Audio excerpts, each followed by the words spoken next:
Last time on Knights of the Roll Table, Team Slate in Castor City was assigned to take out 3 of the Turncoat Knights, starting with an abusive crime boss, Human. In a high tower battle, the team dropped Human, freed his workers, and set out to their second target. Team Valiant retrieved the Helm of Pure Insight, but had some doubts about Remy's intentions. So while Sarsa distracted Remy, Del snuck the helm to have Carver identify its true purpose. Then, in the middle of the desert, they encountered a small girl.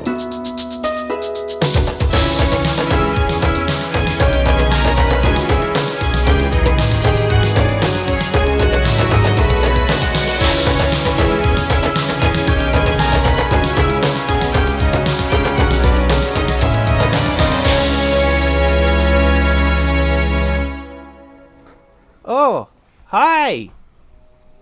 You okay? Yeah.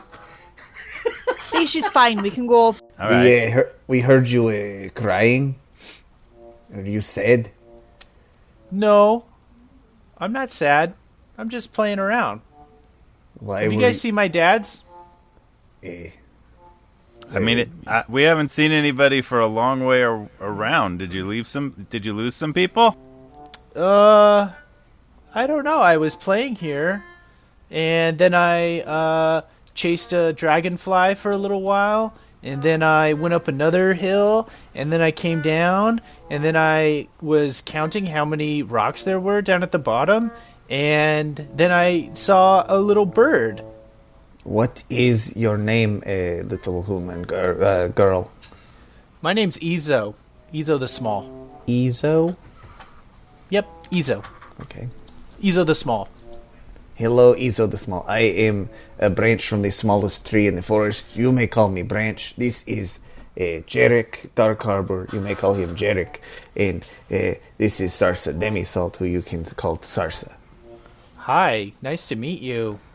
You're certainly a long ways from any settlements. Where are you from? Well, she kind of points off. We live over there. Well, at least for today we do. What is your father's? What are their names? Hayes the Kind and Barma the Glamorous. Do you know, you've seen them? We haven't seen them, but maybe we could help you find them. By the way, I'd like you to call me Jerik the Valiant. Jerik the Valiant. Yeah. Oh no! If anything, no. His real name is Jerik the Trying. It has multiple meanings that are all accurate. What's the name your dad's gave you? Me? Yeah. Oh, well, so in my culture... Jerik the Dark Harbors? Well, no. In my culture, my father was Aryx Dark Harbor, and I keep the name Dark Harbor, so I'm Jerik Dark Harbor. Okay, but how do people know how you are? Oh, well, I'm valiant and or trying. It, depends on... Trust me, you can't know him for very long without figuring it out. Okay, well, Jerik the Dark Harbor, it's nice to meet you. We have friends. The one with the bird. They are over here. Perhaps you could come with us, and we can all talk together, and maybe we could help you find your dads. Okay, that'd be good. I should probably get home before dinner. I don't want to miss when we move again. Okay, let's go. Okay. And she kind of walks alongside with you guys up the sand hill. I would like to kind of be observing this child with a very skeptical, through a very skeptic lens.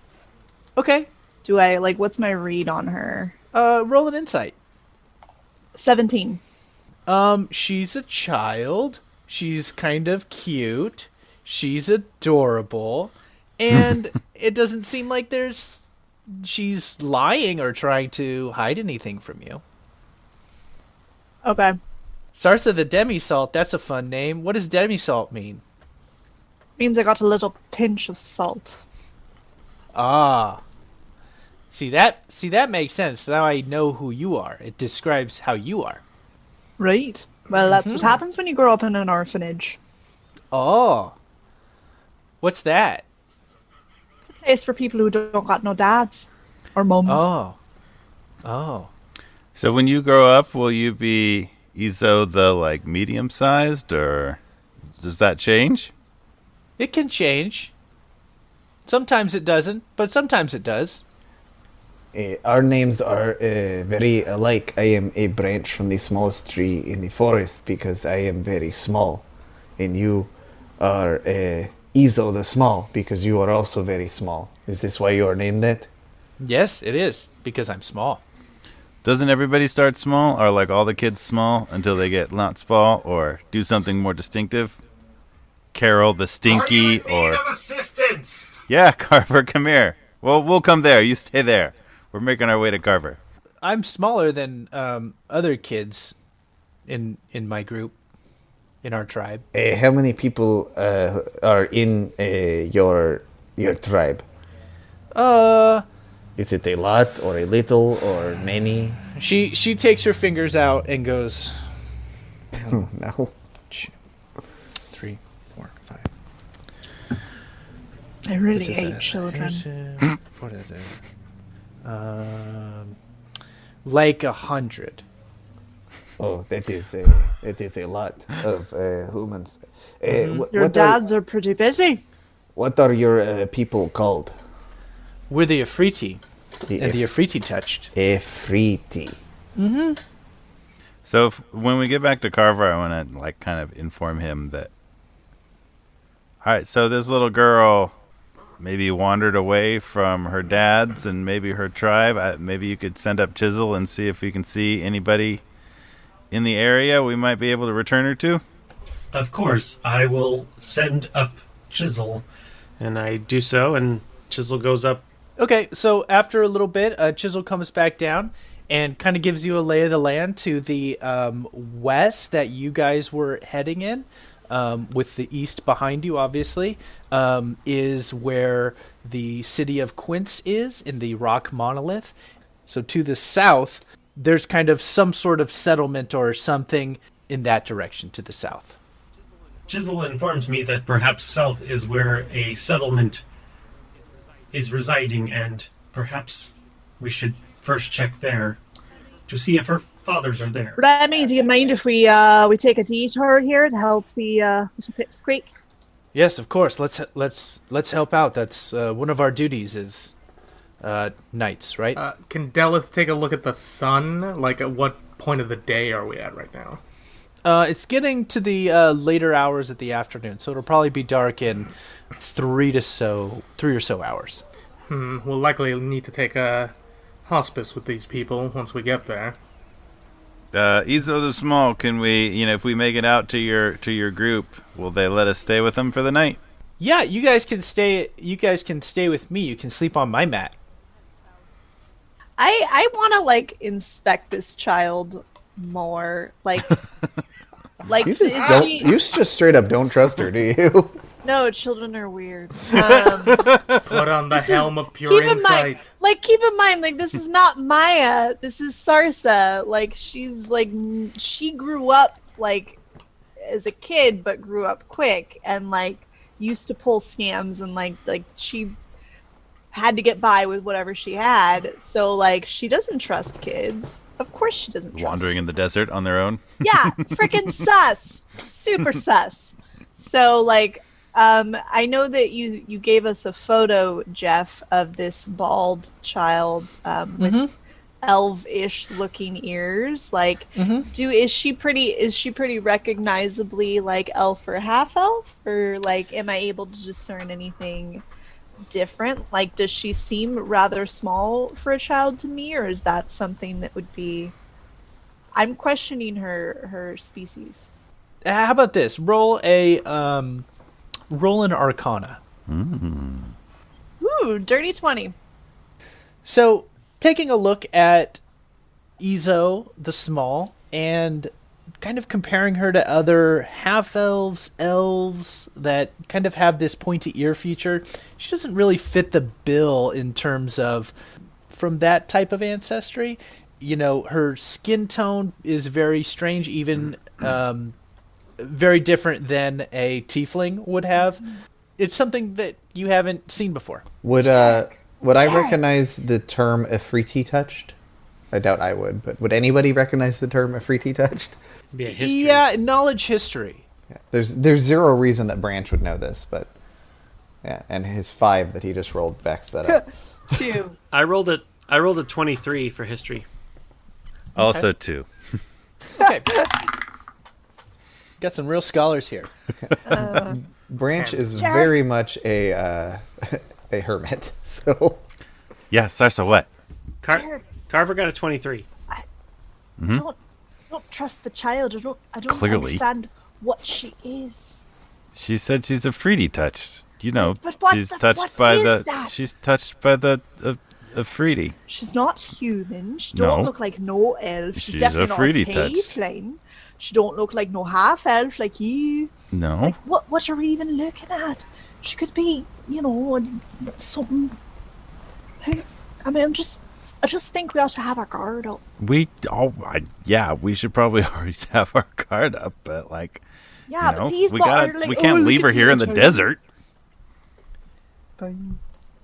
Carver, you know that in this area and in the kind of desert areas here, that there are legends of different types of genie. The Afriti are one of those types of genies that channel the fire ability. They're kind of the fire genies of the entire genie spectrum of them. And normally they're very identifiable in that they have red skin like she does, but are extremely large, usually larger than life. And she being kind of this small, maybe it makes sense that her name is Izo the Small. Maybe she just because she's a child. But you know that there are legend of the Afriti, and that they're very fearsome. They're very powerful genies. Of all the genies, they're kind of the most powerful, the most feared.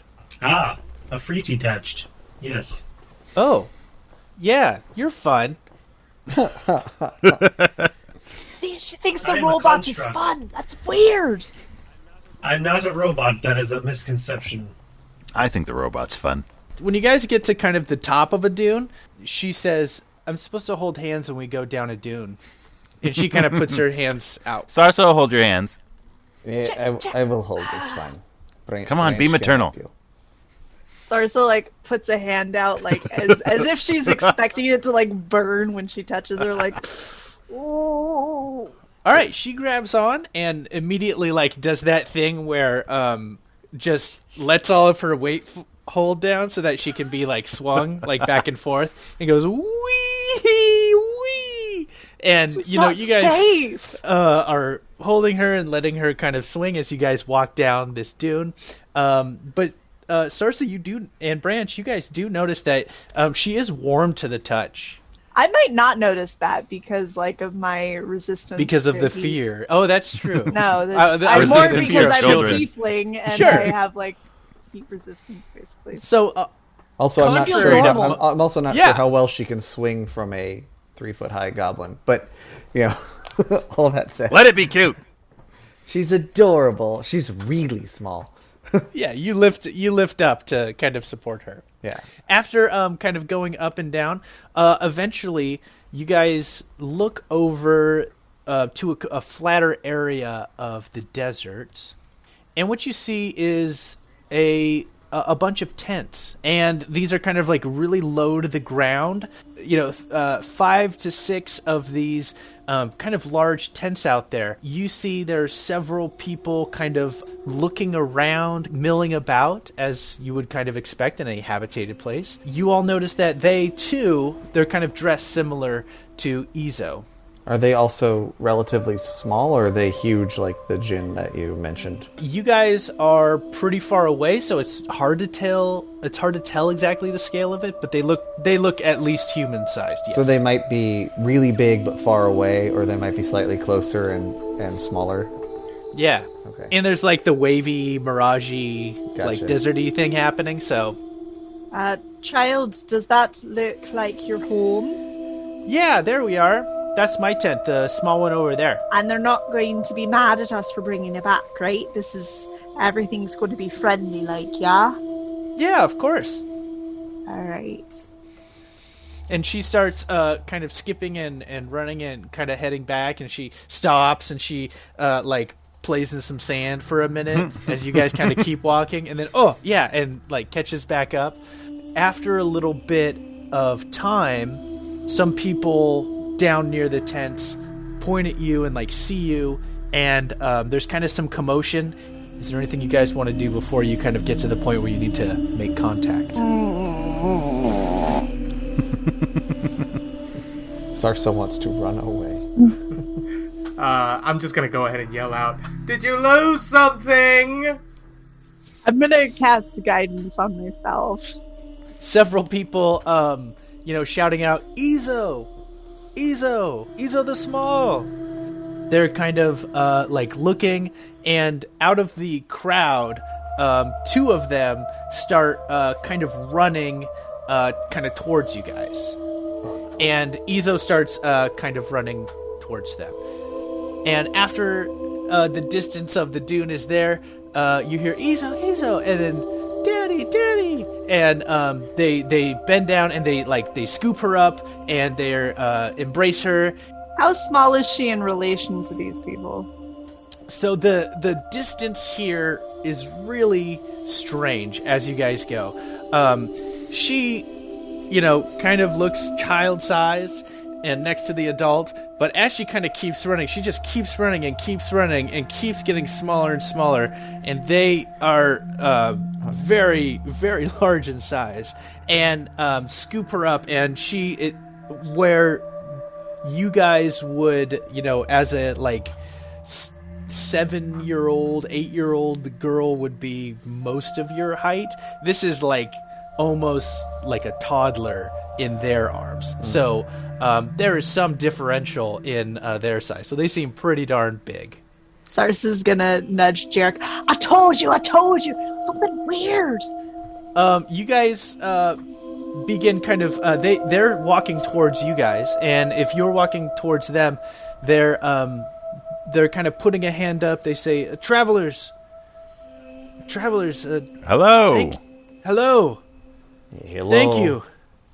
Thank you for finding our girl. Thank you. Oh, she's a wanderer. She gets lost.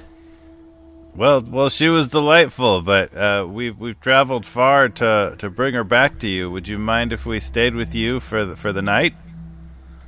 They kind of look at each other and look at her and say, sure. Where are you headed to, Quince? Yes. Yes. Affirmative. They say, you're welcome to stay. We'll just need to, make preparations. We don't usually see people out here. We try and avoid a lot of contact, but clearly you guys are different. The other one speaks up and says, please, I'm Hayes the Kind, and anyone who would save our daughter and care for a child is worthy of staying with us. The other says, yes, of course. I'm Barma the Glamorous. And he puts his hands up like this when he says glamorous. And you see that his clothes, he has these kind of like bright, shimmery facets all over it. Wow. He's Barma the Glamorous. I do like that one. And Ezo the Small. Who are all of you? Hello, I am a branch from the smallest tree in the forest, but everyone calls me Branch. This is WF6119, but we stay Carver. We have Deleth, here, and Sarsa, and Jerik, and this guy is Remy. We do not know him as well. Yes, that is us. Pleased to meet you. Thank you so much. I hope that it's not too far. You haven't traveled too far out of your way. Oh, just a wee bit. It was slightly off of our direction, but we do not mind. We're not inconvenienced, but I don't think we'll have it time to make it back to town and avoid the death worms and such. So if you wouldn't mind putting us up for the night, we'll be out of your hair in the morning, or out of your heads. Do they all not have hair? We don't take up much space. Yeah. Comparatively. Hayes does not have hair. Brahma does. He's got like this big, fully done up hair. It's styled. It's somehow pompadour. It's looking fresh and fly. Yeah, it's looking very glamorous. If you can imagine a glamorous haircut, this is a glamorous haircut. Hayes and Brahma kind of, you need to go tell, and we'll do that. I go, okay. Hayes says, please, I want to know more about your journey. And Brahma goes back and to kind of talk to the rest of the tribe. He says, I'm so happy that you've returned our daughter, and that you're clearly good people. We really need good people these days. We're just so happy that to see Izo back. She's such a wanderer, and she hasn't adjusted well since we've been living like this. We have to travel a lot and set up these tents, and it's been hard for her. You haven't always lived like this? Yeah, why do you live your life nomadically? Well, we were forced out of where we normally live, which is some caves in a deep mountain range. Hey, what has forced you out? One of our own, unfortunately. Someone who's definitely earned his name, Gohal the Brutal. That sounds terrible. Well, we'll see you in the morning. Well, very good. We'll get you set up, and we can provide, of course, whatever you need. We have water and we have food. We're a traditional Afriti tribe, and there's different people within our group, all sorts. So you'll be welcome, for sure. I don't suppose you got a giant keg of whiskey, do you? We don't drink much whiskey, but we could probably summon all sorts of alcohols and whatever you wish for, really. All right. You can see that Brahma is talking to the group, and they kind of break up. They kind of break up the group, and some of them go back into their tents and head back to whatever they were doing beforehand. He pulls out some extra fabric and some extra poles and starts setting up another. One of their tribesmen is helping them out as they're working there. And yeah, eventually another tent is kind of put up like this, a smaller one, kind of off to the side. Brahma meets back up, and Brahma and Hayes bring you over and say, I hope this is enough room. You'll be close quarters, but it'll be yours for the night. And of course, if there's any sandstorms that blow up, it'll protect you here. Is there anything that you need?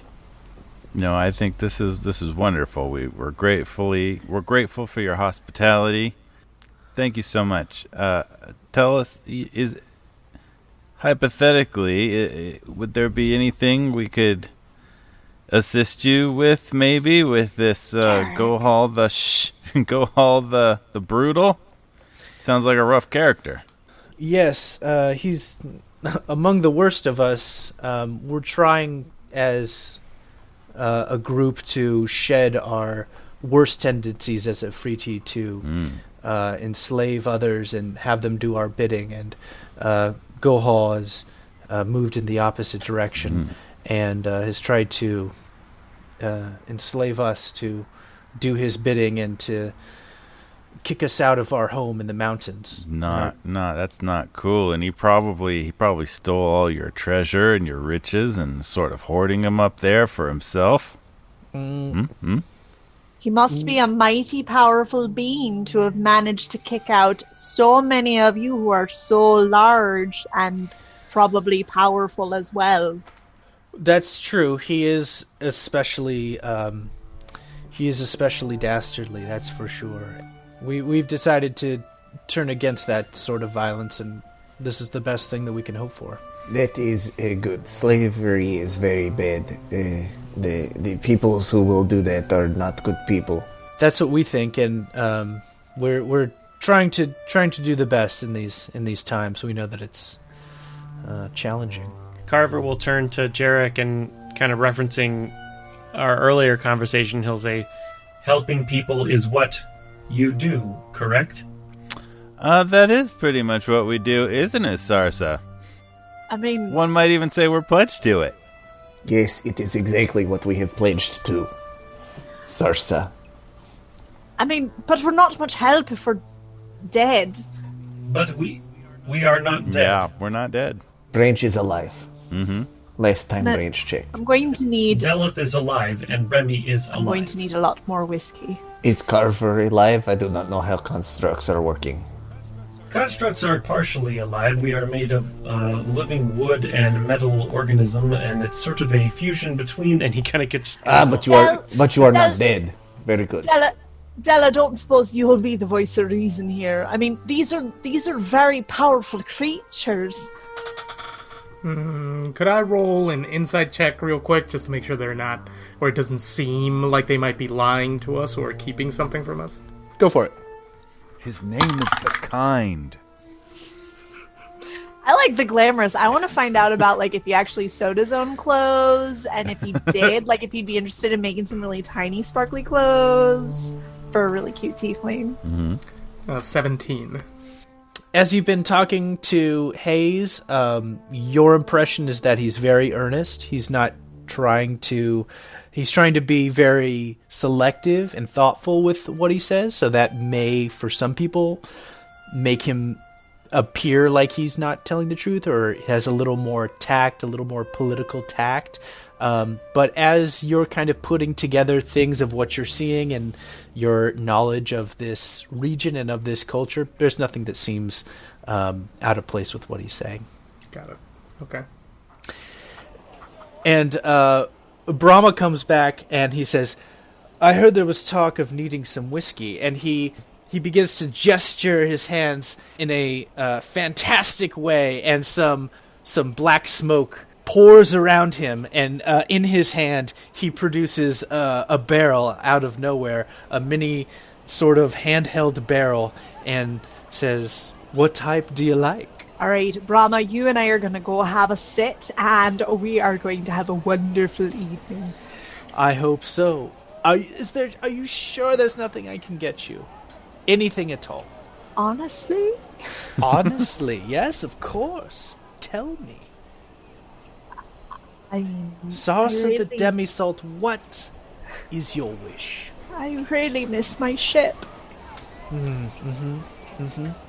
And he again gestures wildly, and in his hand he produces a large bottle, and inside of the bottle is a perfect, meticulous ship in a bottle of the Crescent Squall 3. And he hands it to you, and he says, what do you think of this? It's beautiful. She wipes a tear. You were able to fly in that small ship inside of a bottle? No, the actual thing is much bigger, but I imagine that there's probably limitations to what they can do. Is the real ship also in a giant bottle? Not that I know of, although depending on what else was in the bottle, that's not a terrible design choice. Izo the Small comes over and starts pulling on Brahma's robes and says, Daddy, do the thing! And he's like, well, it's okay, we don't have to do it now. We don't have to do it now, darling. And he kind of gives you a look. Is there anything else? Is there anything else I can get you? Could you do it now? Drink? Whatever the thing is, could you do it now? No, I'm very curious. You should do what your child wants. It is nice to be nice to children. Let's see the thing. All right. And he, again, begins gesturing his hands, and out of his hands, kind of in a mixture of, like, fireworks and magical elements and magical sprites, all of these different animals come out of his hand and begin running all around. So there's, like, a rabbit and a jackal and a fox and a bird, and they're, like, kind of moving all around in this kind of magical sphere of animal spirits kind of moving around, and she chases after them and is laughing and having a good time. No, can you do that with, like, cabana boys? Just, some shredded fellers wearing very little clothing. Okay, and he snaps his finger like that, and he puts up his cloak and he steps and he kind of dramatically pulls down his arm, and there's Are they in bottles too? Nope, you see a full tiefling standing there, and he is shirtless, and he says, "Well, hello." Not really my type, but alright, I'll take it. What is your type? What is your type? Tell me. It's no bother. If you don't know, you don't know. That's alright. It was a wonderful show of magic. He goes, "Fine then," and he kind of slaps at the thing that he willed, and he disappears in a puff of black smoke, and he says, and he looks, he kind of like awkwardly, like deeply, like grabs onto your shoulders and like looks, and goes, and again he kind of holds up his robes and goes, whew. And right in front of you, all of you have to do a double take, is a shirtless and short shorts wearing Cass. Oh, yeah. Nope, that's scratching the itch. Hey, what's up? I'm we gonna getting party very, or what? I'm getting very mixed signals on this one. Hey, guys. I'm having lots of mixed feelings because I'm very attracted to it, but I'm very angry at it, and that's actually making me more attracted to it. No, I hear you. And I'm really struggling with that right now. It's I'll be uncanny. in my bunk. Is actually Cass or is fake Cass? Because Oh, he doesn't Cass- sound like him at all. It's very close, but it just can't possibly be. Brahma says, "Look, I'm just reading the tea leaves here," and he kind of slaps again, and he disappears in a puff of black smoke. Are you sure there's nothing that I can get any of you? I go up to Remy, and I go, Remy, there seems to be an issue of, how can we say this, sort of traitors in your midst, yes? Yes, that is our wider mission, yeah. Could the djinns possibly help us identify some of those traitors and maybe produce them in front of us so we know who to be looking for? This type of magic is illusory at best. We couldn't summon one of them to us. They work in a mischievous and devious way. I wouldn't trust it to do our work. Maybe they could provide us with a list or some sort of imagery that would give us a clue. Like a divining rod, kind of like your helm, but Right. a little more something. That whiskey's delicious. I'm feeling real good. I mean, we could certainly use some help, but, there's still so much to consider and do. And he seems very frazzled at this whole thing, and you can tell that he's still reeling over the fact that his mentee, the person that he was kind of protéging and bringing up, has kind of betrayed him in this way. So he kind of seems quick to kind of brush you off and not really engage with what's happening right now. Listen, Remy, you could clearly use a break. You've been through a lot. Betrayal, finding your treasure, all of it. Why don't you take a break while we head out and help them with this go haul the brutal situation, and then we'll regroup and we'll get back to Quincy and we'll do the things. That would give me time to check back in and make sure that the plans are going as they should. Okay. Listen, it's not your fault that Cass turned coat, alright? I mean, he fooled the best of us. He fooled me. I just wish he could have been honest with me. I thought I earned that. But clearly his motives are beyond my understanding. He needed to save his family, did he not? Yes. That is a good reason.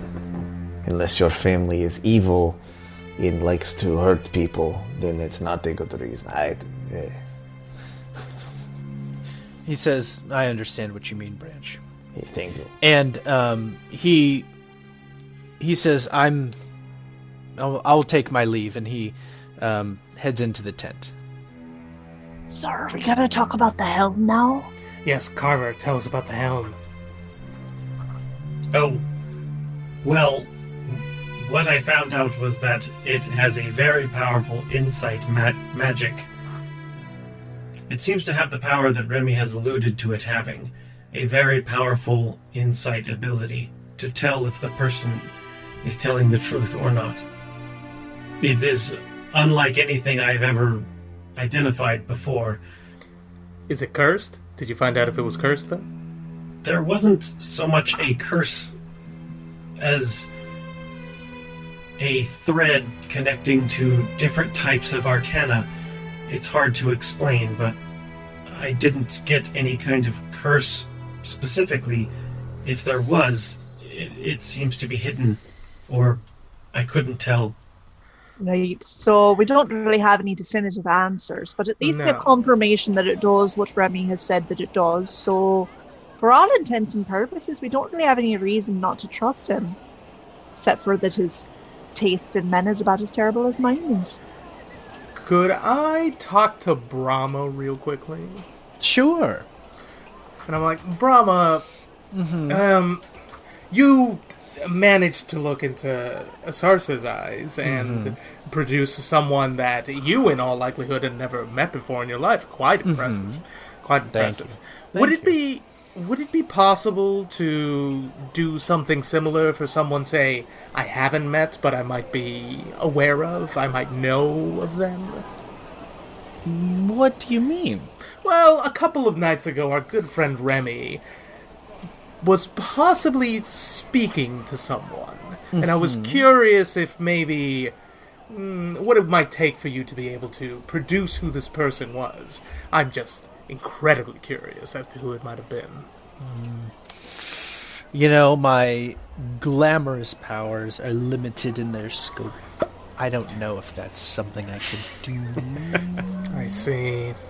You can only go so far. Well, disappointing, but... I'm sorry? No, you know, it's just... You would think a very impressive show with the animals and everything, the Cabana Boys. Oof. Excellent. But, you know, everyone has limits. You know how it is. Everybody has limits?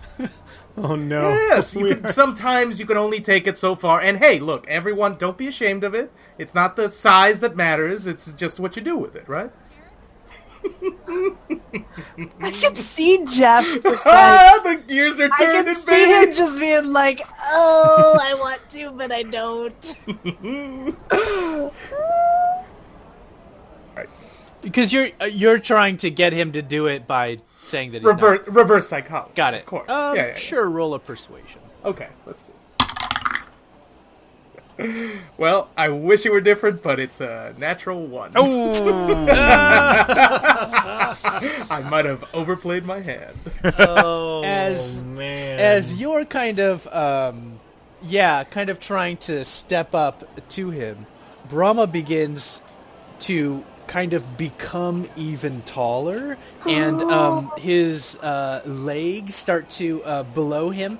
The black smoke that he uses starts to kind of swirl around as he kind of elevates himself over you, and he looks like he's about to say something, and he points his finger down at you, and just at the same time, Hayes the Kind comes over, and he just gently grabs onto his fringe that he has, and just gently pulls him back down, and says, "Dear, it's time to invite our guests to have dinner with the tribe."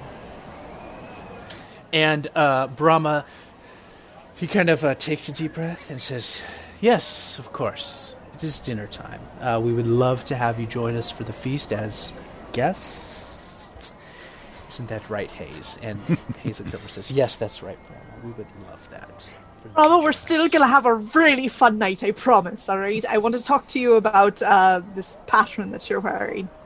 Oh, well, all of it. If you look closely, and he kind of shows you it, and it says it's actually a hypnotic pattern. If you look at it long enough, you can actually be hypnotized by it, because the fabric itself is moving on a different astral Too plane. late. And so as you see it, and he's kind of talking with Sarsa as walking towards the main tent.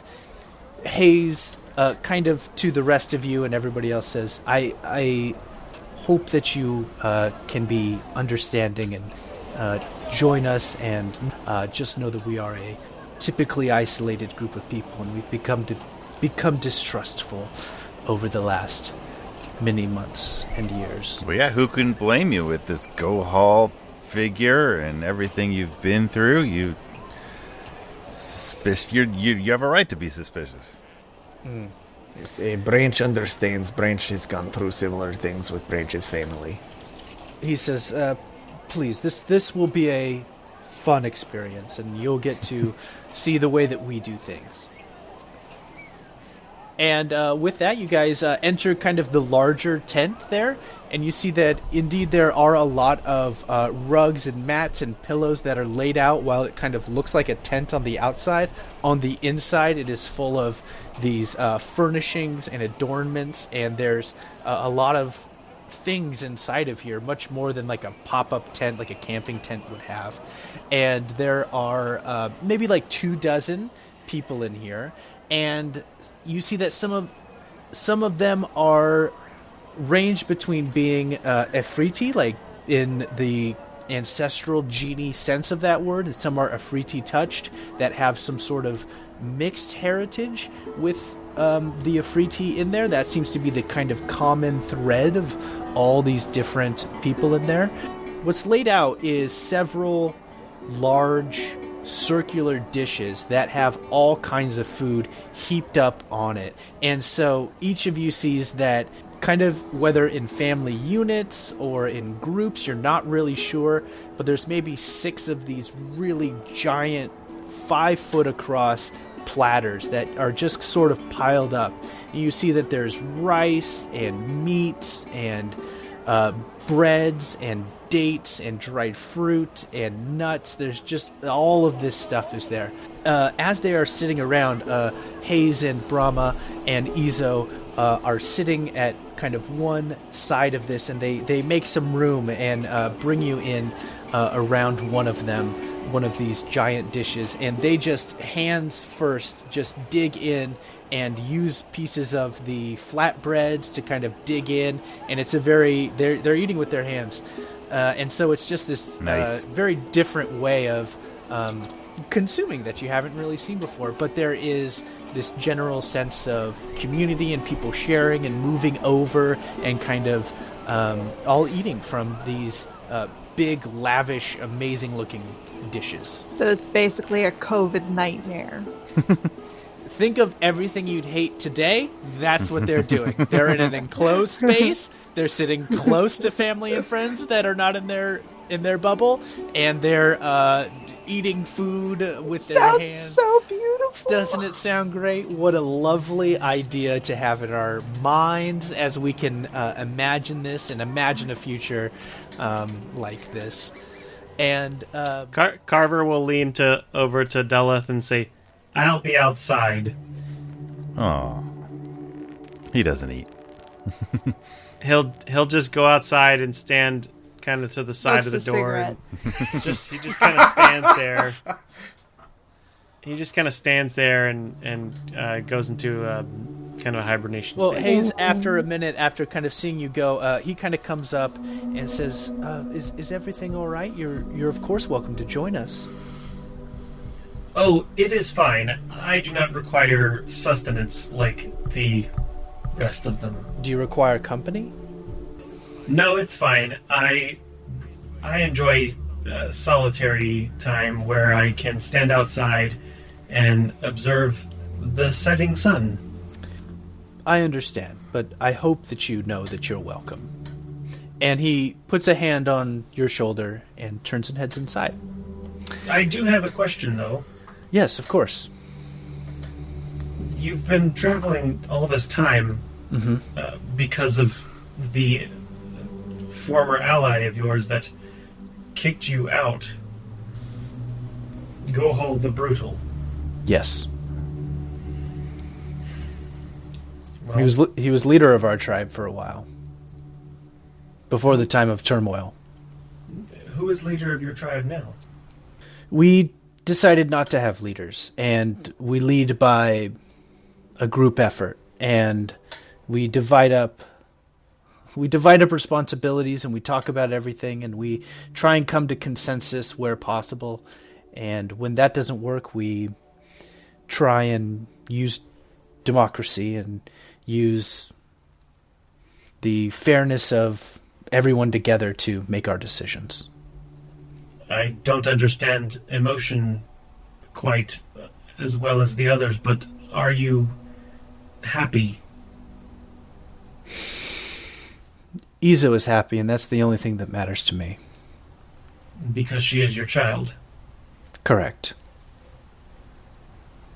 I think I understand. We'll come back in when the sun sets. I will. And Hayes goes back inside.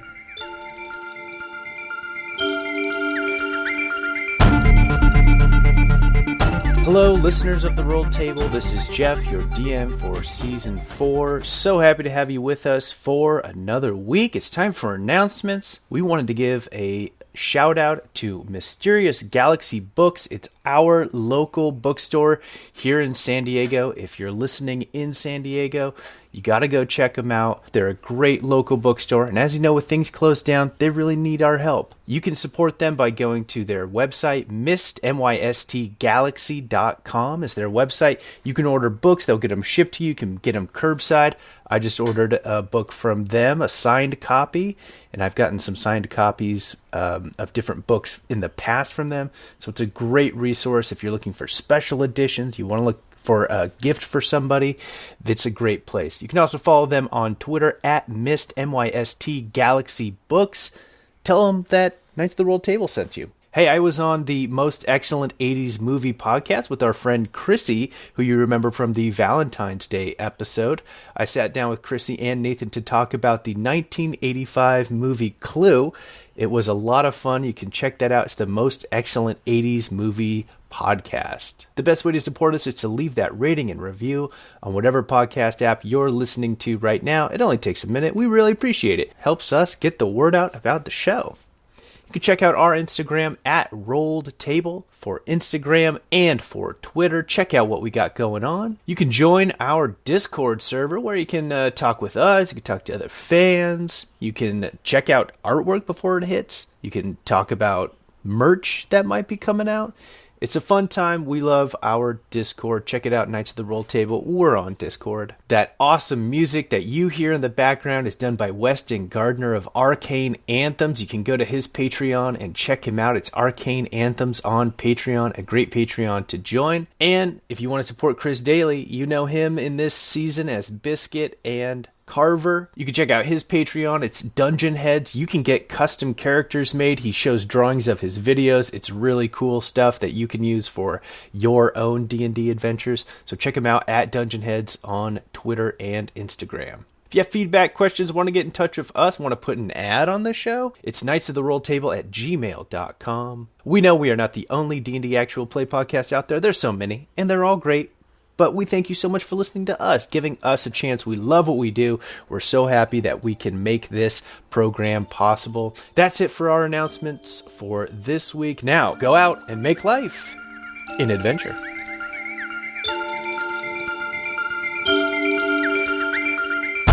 So with that, you guys have just defeated one of the known defected knights, Yuman Peki, and he is out of the picture now.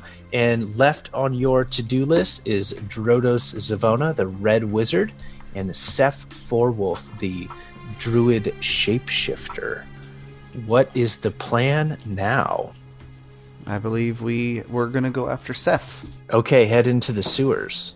That's Dun dun dun. everyone's favorite place to be. I'm really not looking forward to this one. All right, so again, you're back in the headquarters. You're able to kind of gear up or think of anything else that you might want or have is possible. I'm going to bring some steaks or meat from the kitchen, because if his name is accurate, he's going to have 4 wolves with him, and I'm pretty nervous about that. Okay, so you find that. You have some porterhouses there, so you're ready to go. You guys read up on Seph, and you know that they are a druid and a shapeshifter. They're kind of been suspected of maybe taking a bunch of people. They're living in the sewers right now. And you know that the fact that they're a shapeshifter, is very concerning because they can change their appearance. They can look like any person. They can look like any animal. The last known location is just the sewers, so you don't really have an idea of where to start or anything, but you know that you could access the sewers from kind of several different places.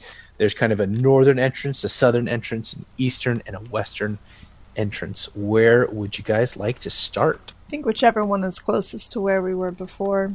Close to Yuman's business. Yeah, we're trying to be efficient here. I'm gonna say that was on the east side of town. So you guys go in, and where you are able to come in, there's kind of a part of the city joins up to kind of a river and a ravine, and there's kind of a very big pipe that kind of has all of this flowing down out of the city and kind of into the jungle area.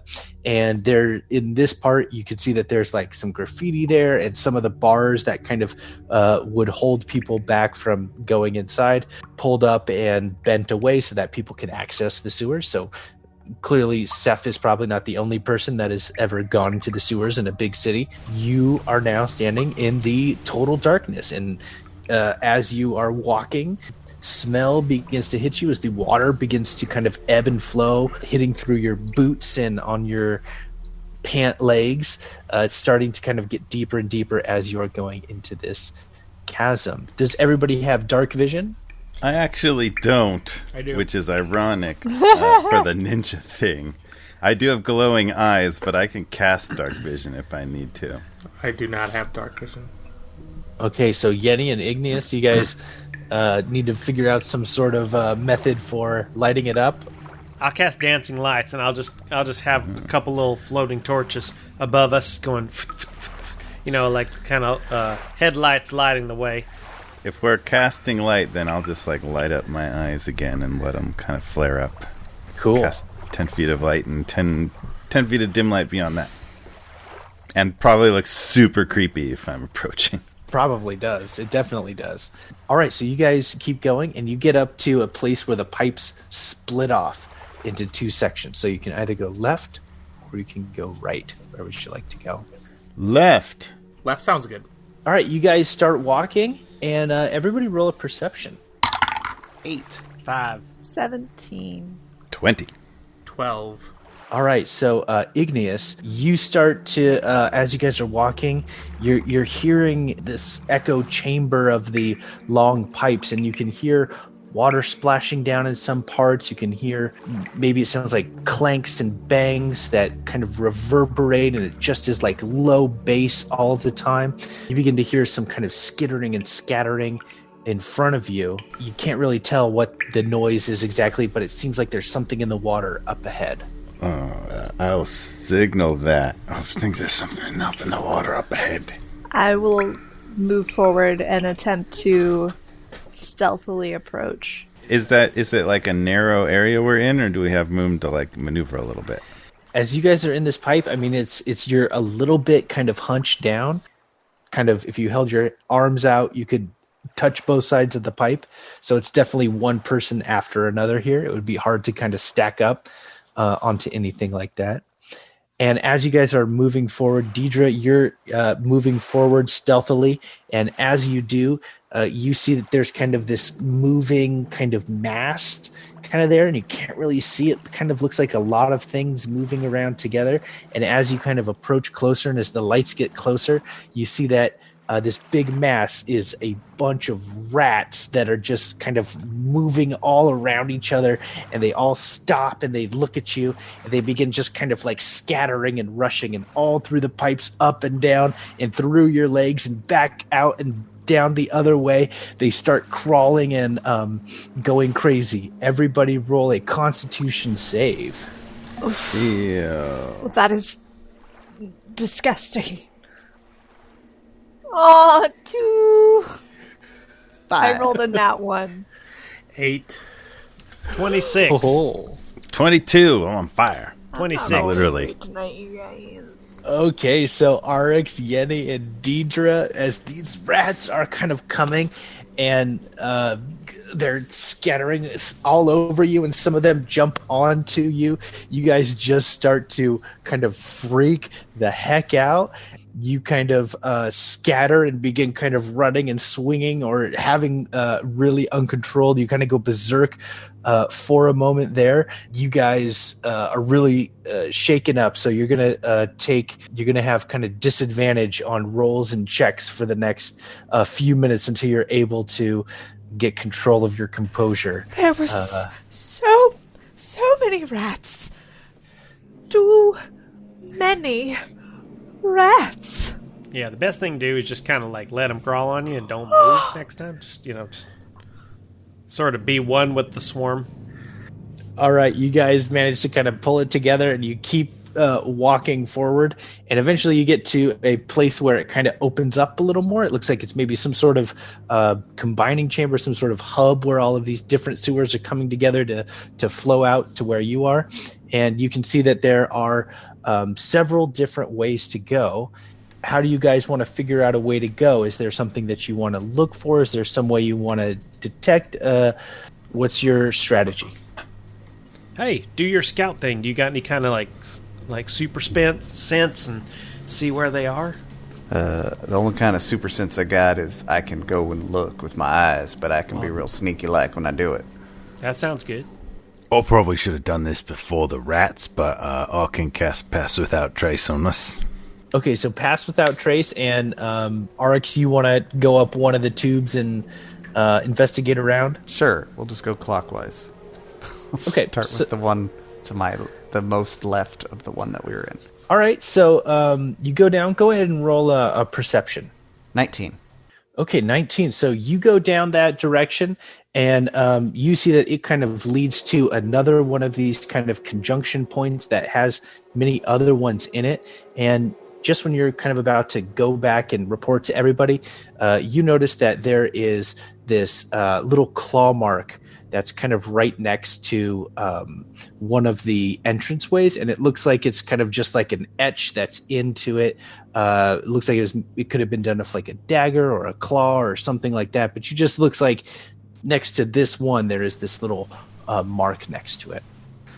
Then I'm gonna head back and be like, "Hey guys, there's some interesting There's an interesting marking next to one of the tunnels. I think it might be a sign." And then I'd like to search the tunnels back where everybody is to see if there's one of those around any of our tunnels. You look around again, and you see that in the area where you are, that there is another scratch mark on one of the ones heading, let's call it 7 o'clock on your clock method. So not the one that I went through.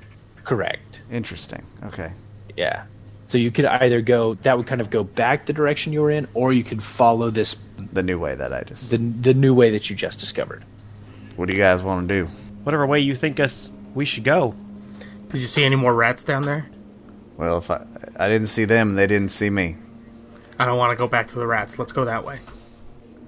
All right, so we'll head back down to the tunnel that I already headed down, and then if everyone wants me to, I will go investigate down the clawed tunnel. All right, so let's go ahead and have you roll a navigation, or what would that Survival. be? Survival. Yeah. Sorry. 12. Okay, cool. All right, so you guys, as you've kind of traveled through, you go through several different of these iterations where Aryx goes and he explores up a little bit, finds the next claw mark, and scratches in the thing and goes off. You're not really sure. There doesn't seem to be any real rhyme or reason as you guys are kind of tracking these things down, and there doesn't really seem to be any kind of point or anything. You guys are kind of trying your best just to subdue the gag reflex of being in this horrible place. Biscuit, after a little bit of time, you kind of notice that it's been a little longer that Aryx has been gone than normal. And then you wait a little bit longer, and it seems like it's gone much longer than he had before. Hey, y'all, I think maybe Aryx has been gone a little bit longer. Starting to get a little bit worried. Do you think the rats got him?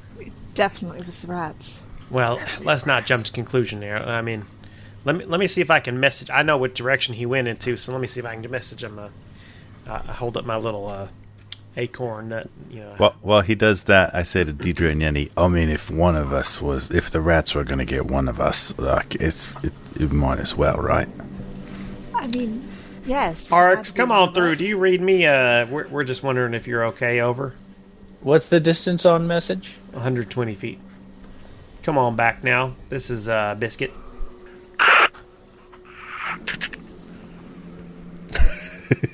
Yeah, let me get a number 10 Petra Pocket and a number. I don't think my acorn's working right. You didn't say over. Did you try saying over? Oh, say that's over.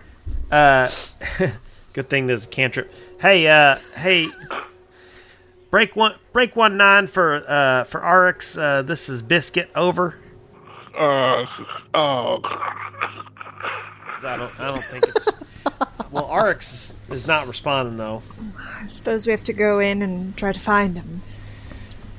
Yeah, let's rush on up there.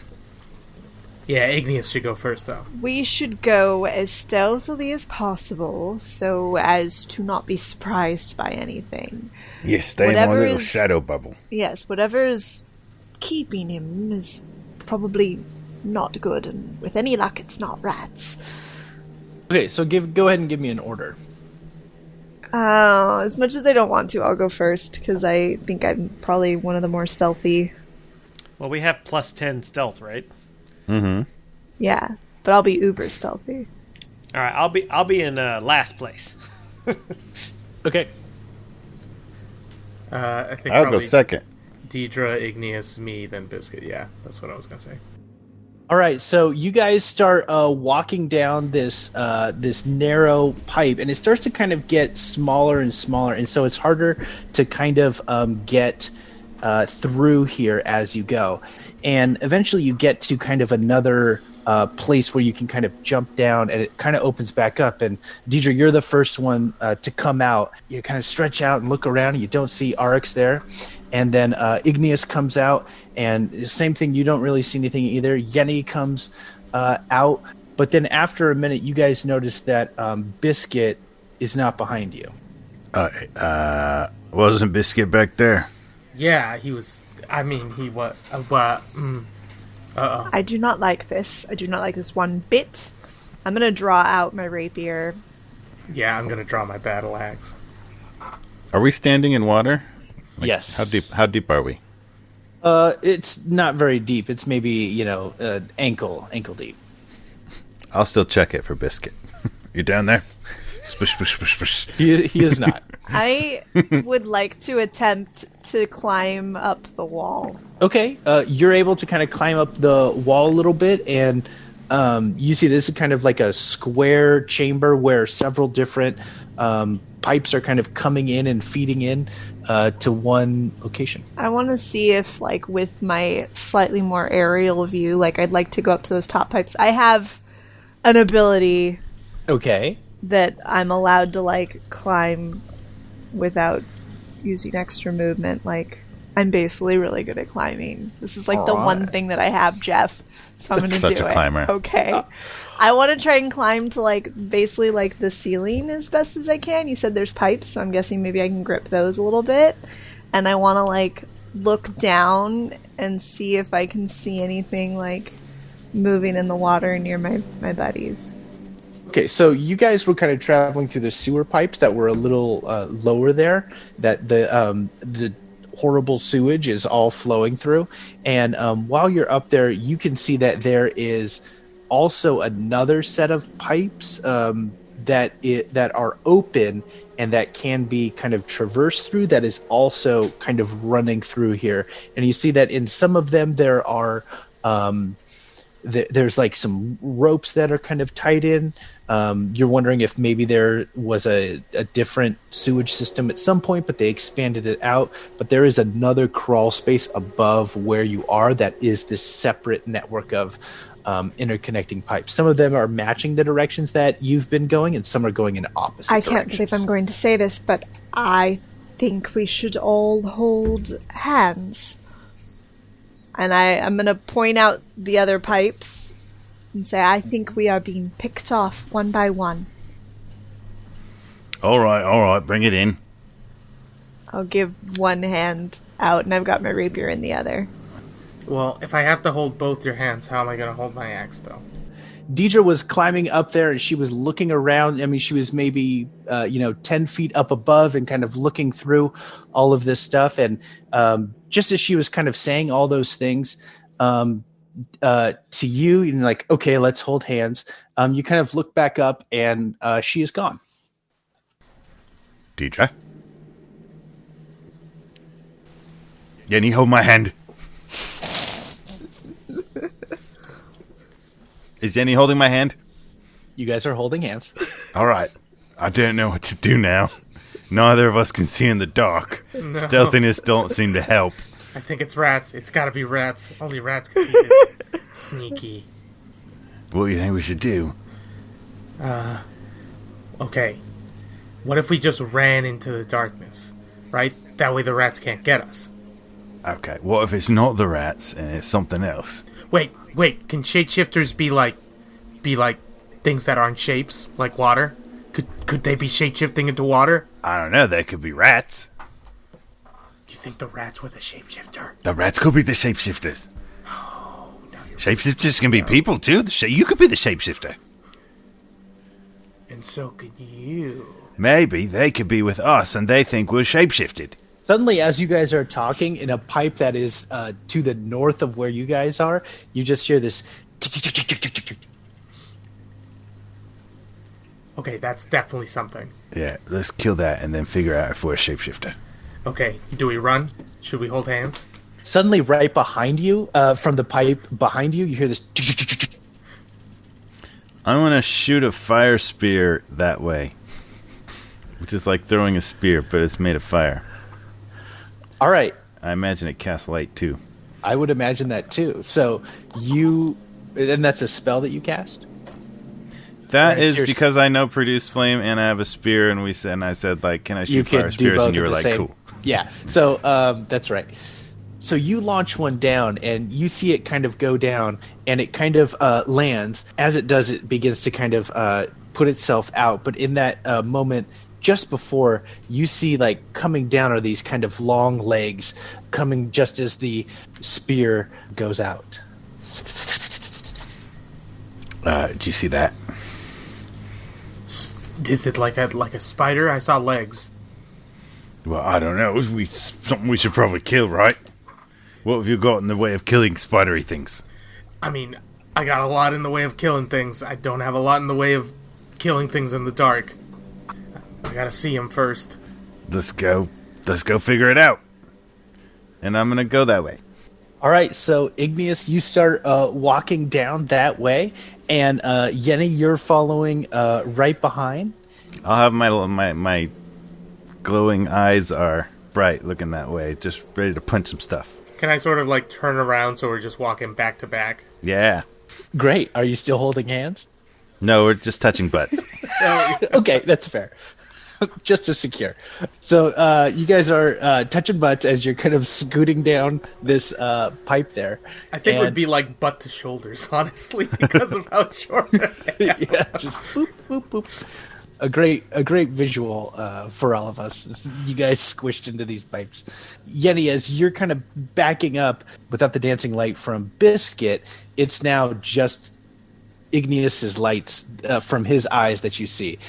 In a flash, you see this blast of sticky web come up and get onto your face and your mouth, and then you get pulled suddenly all the way back. And Igneous, you feel the comfort of my butt, Yenni right behind you, gone. You turn around and you see Yenni just kind of get sucked down this tube. Oh no! I turn around and shoot flame that way. Okay, at your friend? I mean, at the absence of my friend. Okay, great. So you fire off another spear, and it ends up hitting Yenni in the back and lights her up. And you see that kind of like a guided flare. It's kind of sticking out, and the web is pulling itself, and she's... I chase! You chase! you're moving super fast. You're using your monk abilities. The web is kind of pulling her up and down and through in like all these crazy directions. You're barely keeping up as you go.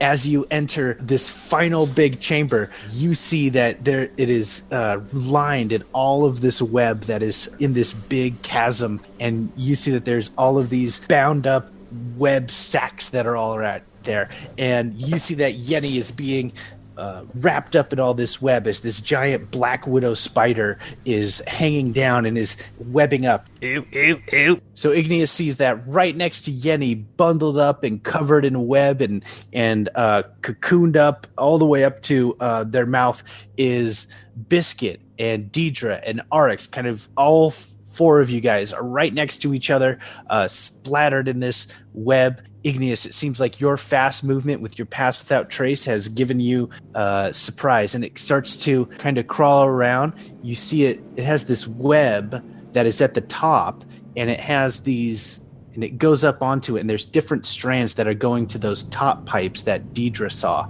and it is kind of vibrating each of them with its 8 different legs, like trying to sense where you are using the different web network that was already there, but it's kind of coming up short, or it's having trouble finding exactly where you are. So you have a moment to figure out something to do. So kind of across the way on the other side of this big chamber is the rest of them. And there's maybe some light in here, so there is a little bit of like glow natural light in here, so everybody can see each other. For Yenni, Dierdre, Aryx, and Biscuit, you guys all had a similar experience to Yenni, where you were just kind of felt something on you, and you just kind of got pulled all the way through all of this tunnel to get bound up and trapped here. Are they like moving around? Can they see me? They're kind of like.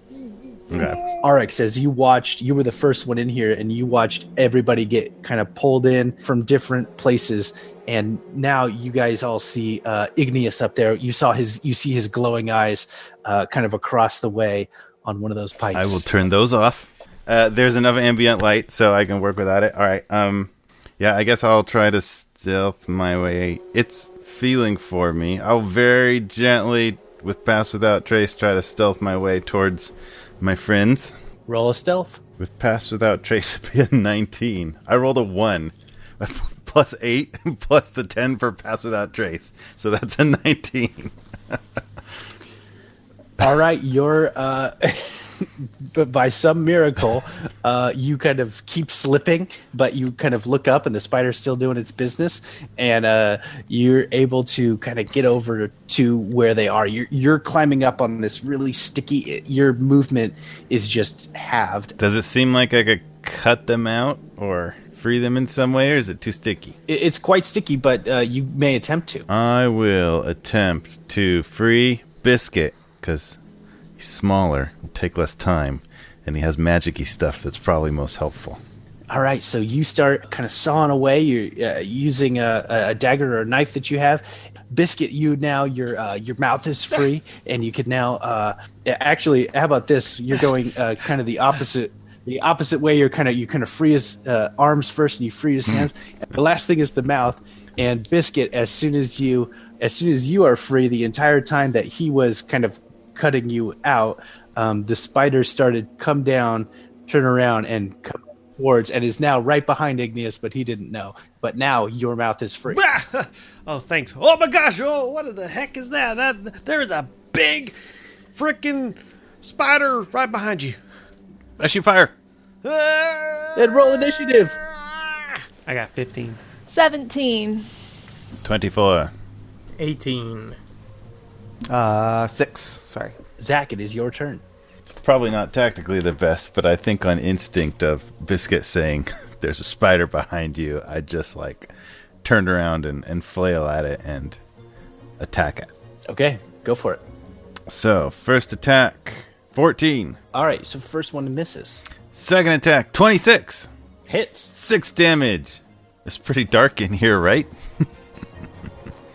Yeah, it is very dark. So I will use my new ability, Shadow Step, to disappear and reappear behind the spider. You're able to do that, blend into the shadows, and you're behind this giant black widow spider. Hey, Igneous, where'd you go? Where'd you go? Why'd you leave me alone with this big 8-leg freak?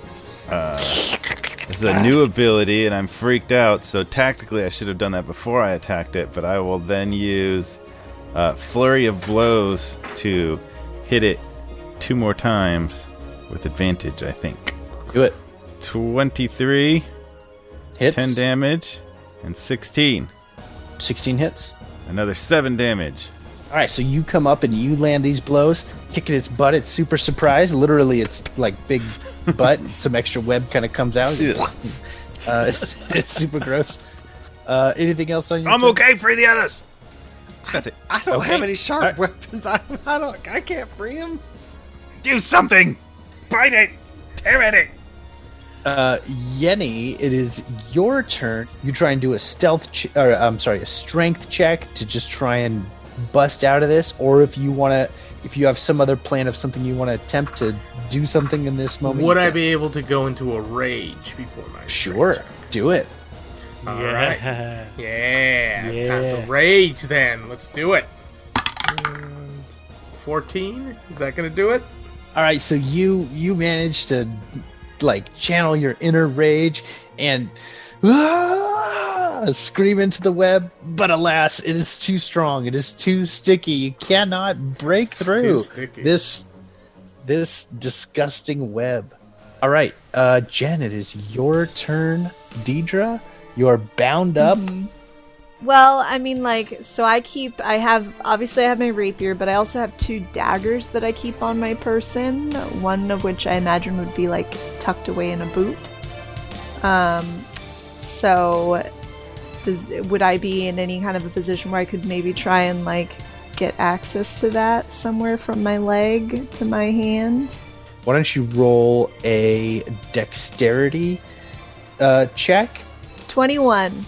All right, so sure enough, you kind of are able to get your hand, just kind of like, what would that be like? Like when you have to like change when you're trying to like unscrew a pipe underneath the sink, and you're kind of like moving your hand just the right angle, just the right. If I get it just right, finagle, and you're able to kind of open up a little bit and able to kind of get an arm free. And then at last, you're able to kind of free yourself. That will be your whole action. But if you wanted to take a bonus action, anything? Yeah, bonus action would be I'd like to try and take my cunning action to kind of, if I can find somewhere to kind of hide from the spider lady. Okay, so there's plenty of like these other webby bulges and all this like webbing that's kind of hanging down, so easy for you to hide. So you are hidden from view. Okay, it is Biscuit's turn. Oh, man. I don't have any kind of sharp objects that I can cut him out with, so I'm just going to try to just maybe slow this thing down. And I will say, hey, ugly! And I'm going to cast Mind Spike on it. Reach into the mind of one creature you can see within range. The target must make a wisdom saving throw. Ooh, 18. Oh, rats. All right, but I think it still does something. No, not rats. Spiders. Let's see. 10. So it takes 5 points of psychic damage. If I'm not too close, I'm going to scurry on back and try to get far away from it as possible. All right, you're able to get it about 12 feet away again because of all that stickiness slowing you down. It's it's like walking on flypaper. Can't do much. But with that psychic damage that you were able to do to that spider, you see that its form kind of begins to collapse, and you see that it changes into this woman who falls all the way back down and goes and lands, stands back up, and says and kind of grits her teeth. Oh, hey, are you Seph? Yes, that is me. Oh, hey, you're a knight of the realm, right? Yeah, yes. Because so are we. We're not the realm. We're friends. I very much doubt that we are friends. Well, we're not. I mean, we were sent to kill you, so. Well, then let's make this interesting. And she points a finger up at you, and she casts lightning bolt. Oh. It's gonna hit Biscuit there. So roll a dex save, please. It's a 7. All right, so you're going to take the full brunt of 8d6, which is 29 damage. Ouch. And as she's standing in that shallow water there, brings her hands like this and changes form, takes the form of a big alligator. So she's down in the water there, and she's begins crawling back up towards the sticky spidery stuff. I didn't like that. That hurt a lot. Ouch. Aryx, it is your turn. I am in a spider web, yes? Yes. Okay. I want to create my packed weapon, Okay. but I don't want to stab myself. It says I can create it in my empty hand, so as long as my hands are empty, I think I should be able to cast it. And what's that packed weapon specifically? It says I can cast it in any form I want each time I create it, so I'm going to go with a dagger, because that seems like the only thing that would actually be functional to pull out and cut something with. Yeah, so you're able to kind of like move your hand kind of out to where like you would hold a dagger and summon it, and sure enough, like it comes into existence through the web there, and you're able to kind of and get an arm free. Could I use the bonus action to try to free Yenni? I'm gonna say because of all the time and like you don't really have any movement left to kind of all the time to kind of cut yourself out would have taken a bit of time to do, so not enough to move over and then all right, then I'm gonna use my cunning action to hide. Okay, great. So we got 2 people hiding. Very good. All right, top of the order, Zach. Where am I physically? Like, am I feet on the ground? Am I in the water with the alligator? Like, when I got behind it, where did I end up? So it's kind of it kind of has a couple of different kind of steps up on either side, and then it has this big arched dome type of chamber. So you're kind of maybe up a few platforms up from the water, and the alligator's kind of on the other side, but you could easily jump over to it. Okay. Well, I'll shadow step back to where everybody was and appear next to Yenni. Okay. And then use my first attack to slash the webs that's binding Yenni with my spear.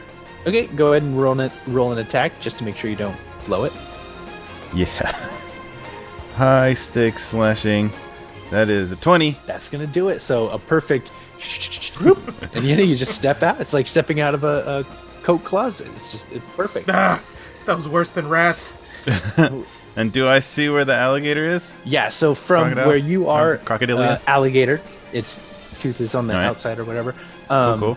is just kind of right down, coming up the slope of where all the webbing is. All right, I'm going to jump down on top of it and stab it with my spear. Do it. That attack is 16. Hits. And damage is 11. And I'm on an alligator. All right, so you're riding on the alligator's back there. All right, Yenni, it is your turn. You are newly freed. You are already raging. Time for some new boots. Let's go.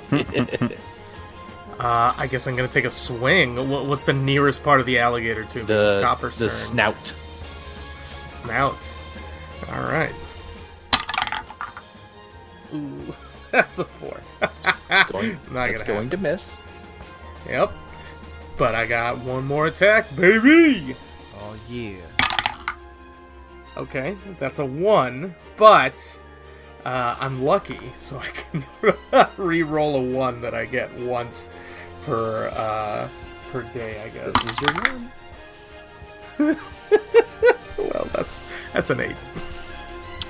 It's not looking good for you, Yenni. The web is really sticky. You're not really able to land. It's those rats. Those rats really They messed really me up. shook you up. All right, Dierdre, it is your turn. So I want to stab the alligator. Do it. Am I able to get flanking with? You are. You have plenty of allies within close proximity. So Dope.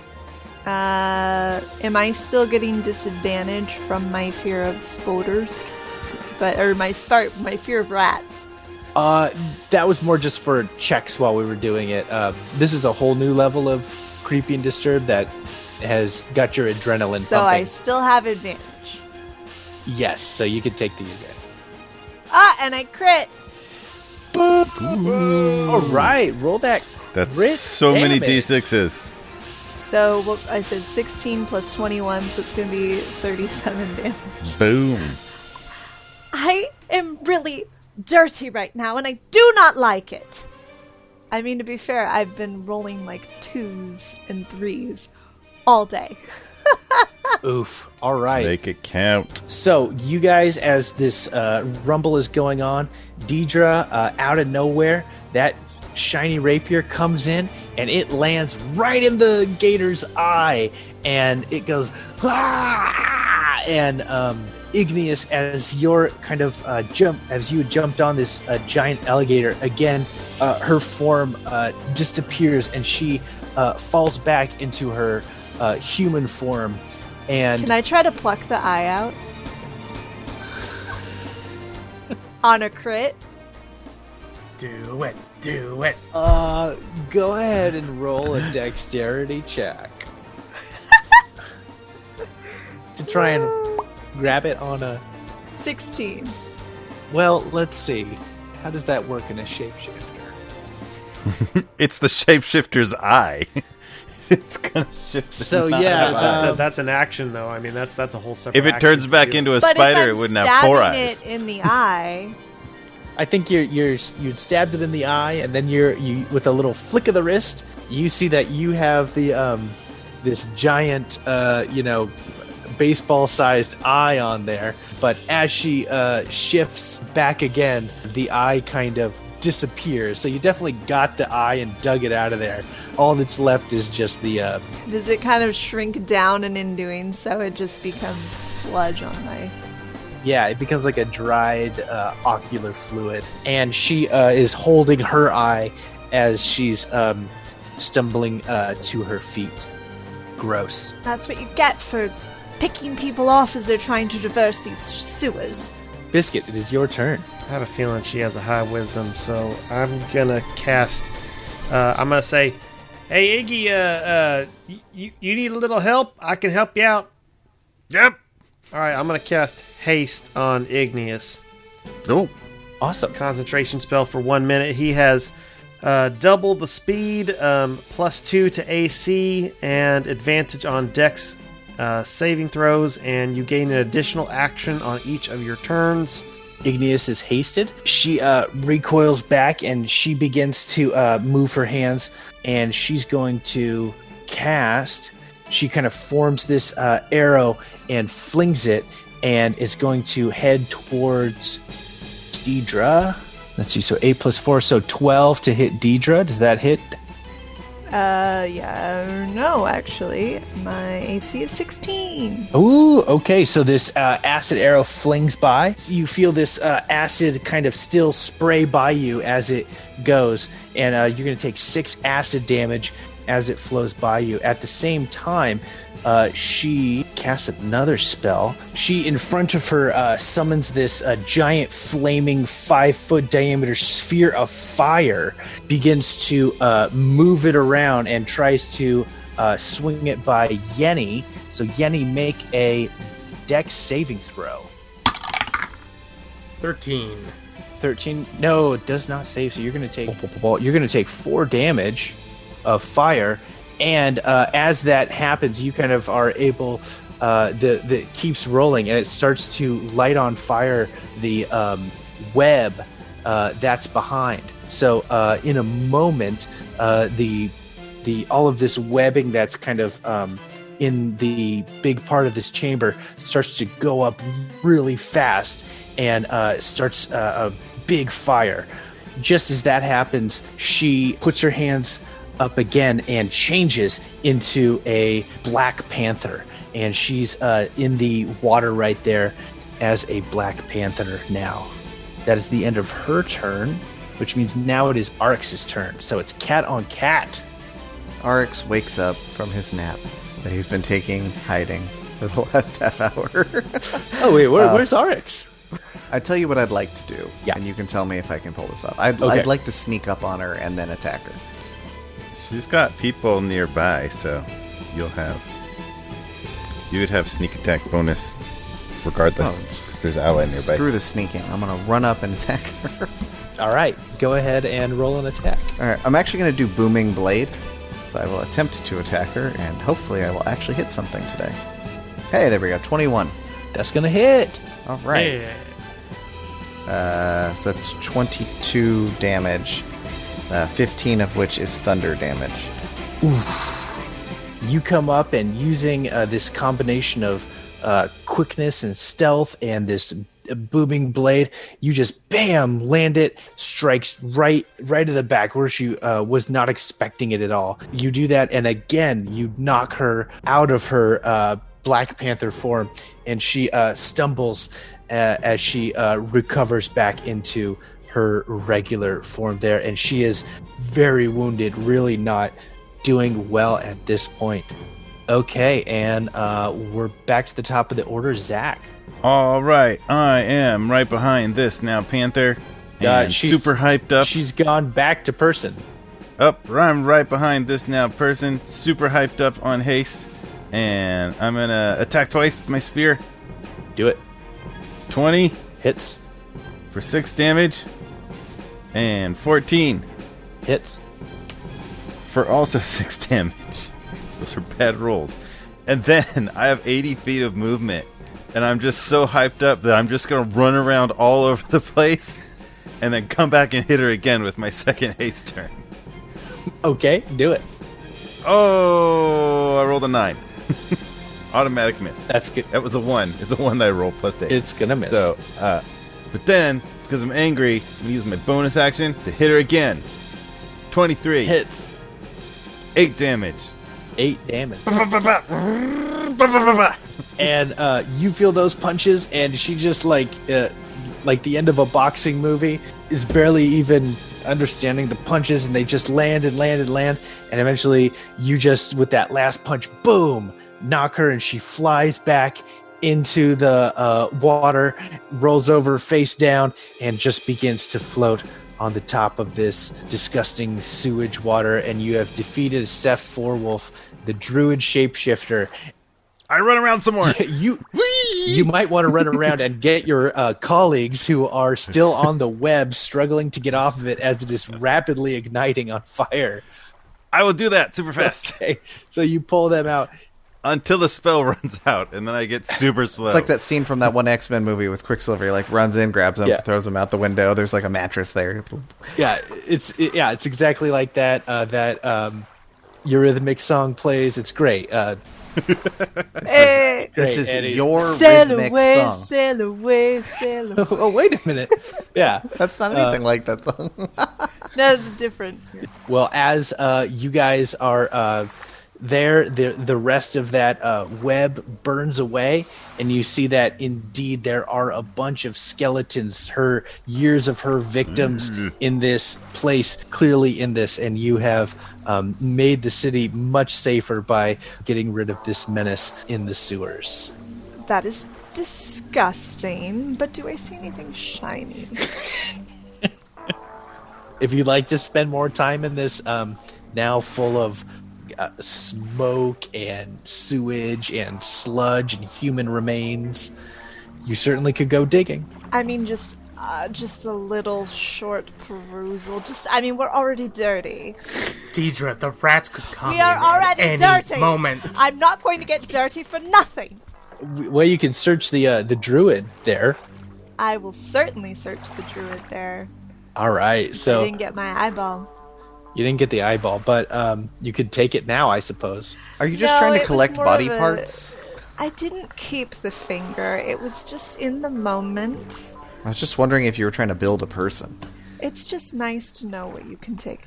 Seph had a really cool staff that she didn't really use, but that she had, a quarterstaff there. It looks like it might have some magical properties. You're not really sure. The same ring of Lyros on it, on her finger. Besides that, she has some, not really anything else of value.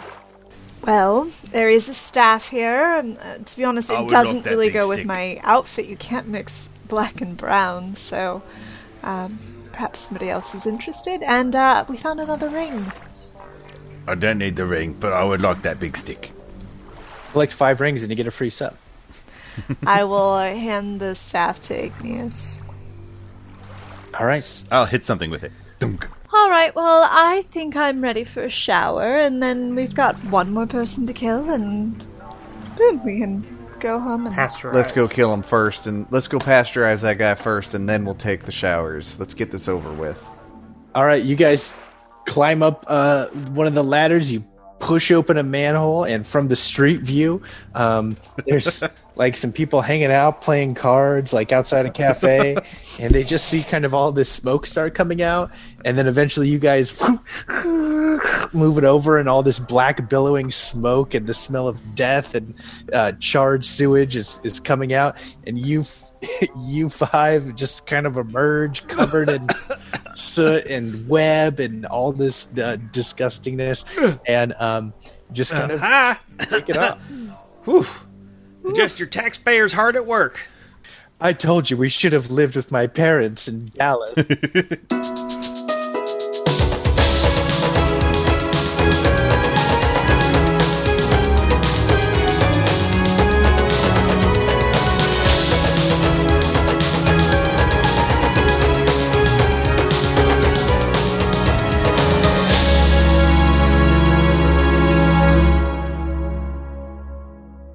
Hello, my name is Jeremy Snow, owner and editor-in-chief of The Geekly Grind.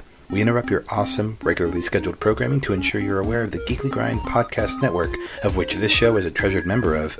If you haven't had a chance to check out our site, you can do so at thegeeklygrind.com, and while you're there, take a look at the other members of our steadily growing podcast family, including the anime-centric Blake and Spencer Get Jumped, discovering new heroes on Comic Book Keepers with Chris and Lance, exploring the vast universe of geekdom with Geeksploration, or appreciating animation's finer details with JD's Ink and Paint Club. Escape your weekly grind at The Geekly Grind.